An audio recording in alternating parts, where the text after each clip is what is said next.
ವಾಸ್ತು ಪ್ರಕಾರ ಮನೆಯಲ್ಲಿ ಪೊರಕೆಯನ್ನು ಹೀಗೆ ಇಟ್ಟರೆ ಸಾಕು, ಅದೃಷ್ಟವೋ ಅದೃಷ್ಟ, ದುಡ್ಡು ಅನ್ನುವುದು ಮನೆಗೆ ಹರಿದುಕೊಂಡು ಬರುತ್ತದೆ. ಅಷ್ಟು ಬೇಗ ಶ್ರೀಮಂತರಾಗುತ್ತೀರಿ. ಪೊರಕೆಯು ಮನೆಯಲ್ಲಿ ಪ್ರತಿದಿನ ಬಳಸುವ ಸಾಮಾನ್ಯ ವಸ್ತುವಾಗಿದೆ. ಆದರೆ ವಾಸ್ತುಶಾಸ್ತ್ರದ ಮತ್ತು ಹಿಂದೂ ಸಂಪ್ರದಾಯಗಳ ಪ್ರಕಾರ ಇದು ಸ್ವಚ್ಛತೆಯು ಮಾತ್ರವಲ್ಲ, ಮನೆಯ ಹೆಚ್ಚಿನ ಆಧ್ಯಾತ್ಮಿಕ ಮಹತ್ವವನ್ನು ಹೊಂದಿದೆ. ಪೊರಕೆಯನ್ನು ಲಕ್ಷ್ಮೀ ದೇವಿಯ ಪ್ರವೇಶದ ಸಂಕೇತವೆಂದು ಪರಿಗಣಿಸಲಾಗುತ್ತದೆ. ಹಾಗಾದರೆ ಪೊರಕೆಯನ್ನು ಎಲ್ಲಿಡಬೇಕು ಅಂತ ಇವತ್ತು ತಿಳಿಸ್ಕೊಡ್ತೀವಿ. ನಿಮ್ಮ ಜೀವನದಲ್ಲಿರ್ತಕ್ಕಂತಹ ಯಾವುದೇ ಒಂದು ಸಮಸ್ಯೆಗಳು ಶಾಶ್ವತವಾಗಿ ಪರಿಹಾರ ಆಗಬೇಕು ಅನ್ನುವುದಾದರೆ ಮಾಡಬೇಕಾಗಿರುವುದು ಪಂಡಿತ್ GN ರಾವ್ ಗುರುಗಳಿಗೆ ಒಂದು ಫೋನ್ ಮಾಡಿ. ಎಷ್ಟೇ ದೊಡ್ಡ ಸಮಸ್ಯೆಗಳಿದ್ದರೂ ಪರಿಹಾರ ಮಾಡ್ತಾರೆ. ನಮ್ಮ ಫೇಸ್ಬುಕ್ ಪೇಜಿಗೆ ಒಂದು ಲೈಕ್ ಕೊಟ್ಟು ಫಾಲೋ ಮಾಡಿ.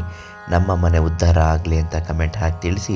ಎಲ್ರಿಗೂ ಒಳ್ಳೆಯದಾಗಲಿ ಅಂತ ರಿಪ್ಲೈ ಮಾಡ್ತೀವಿ. ಈ ವಿಡಿಯೋನ ಶೇರ್ ಮಾಡಿ. ಪೊರಕೆ ಅಂದರೆ ಮನೆಯಲ್ಲಿ ಇಡುವ ಸಾಮಾನ್ಯ ವಸ್ತುವಲ್ಲ, ಕಸ ಗುಡಿಸುವ ಸಾಮಾನ್ಯ ವಸ್ತುವಲ್ಲ ಎಂಬುದು ನಿಮಗೆ ಗೊತ್ತಿರಬೇಕು.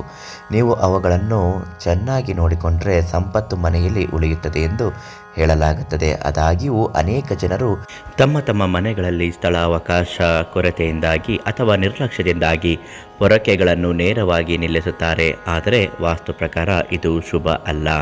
ಪೊರಕೆಯನ್ನು ಹೀಗೆ ನಿಲ್ಲಿಸುವುದರಿಂದ ಲಕ್ಷ್ಮೀ ದೇವಿಯ ಪ್ರವೇಶ ನಿಲ್ಲುತ್ತದೆ ಎಂದು ನಂಬಲಾಗಿದೆ.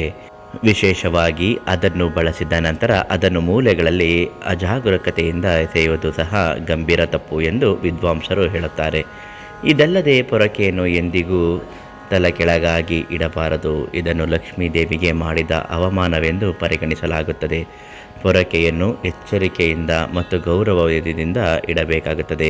ಯಾವುದೇ ಕಾರಣಕ್ಕೂ ಕೆಳಗಡೆ ಬಿದ್ದಿರುವ ಪೊರಕೆ ಮೇಲೆ ಕಾಲಿಟ್ಟರೆ ಅವರು ಅದಕ್ಕೆ ನಮಸ್ಕರಿಸಿ ಅದನ್ನು ಸುರಕ್ಷಿತವಾದ ಜಾಗದಲ್ಲಿಡಬೇಕು ಎಂದು ಅರ್ಥ ಮಾಡಿಕೊಳ್ಳಬೇಕು.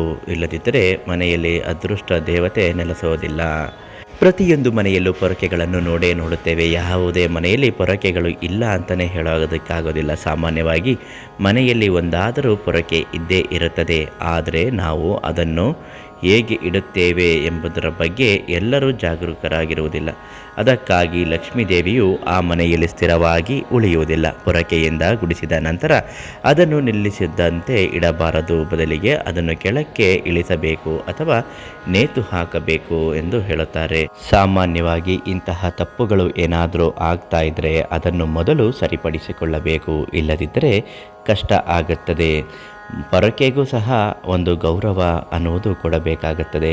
ಪ್ರತಿದಿನ ಅದನ್ನು ಮುಟ್ಟಿ ನಮಸ್ಕಾರ ಮಾಡುವುದರಿಂದಲೂ ಕೂಡ ತುಂಬ ಒಳ್ಳೆಯದಾಗುತ್ತೆ. ಮನೆಗೆ ದುಡ್ಡಿನ ಅರಿವು ಹೆಚ್ಚಾಗುತ್ತೆ, ಅದೃಷ್ಟವೂ ಕೂಡ ಬದಲಾಗುತ್ತೆ ಅಂತಲೇ ಹೇಳಬಹುದು. ನಿಮ್ಮ ಜೀವನದಲ್ಲಿರುವಂತಹ ಯಾವುದೇ ಒಂದು ಸಮಸ್ಯೆಗೆ ಶಾಶ್ವತ ಪರಿಹಾರ ಆಗಬೇಕು ಅನ್ನೋದಾದರೆ ಪಂಡಿತ್ GN ರಾವ್ ಗುರುಗಳಿಗೆ ಒಂದು ಕರೆ ಮಾಡಿ ಅವರಿಂದ ಪರಿಹಾರವನ್ನು ಪಡೆದುಕೊಳ್ಳಿ.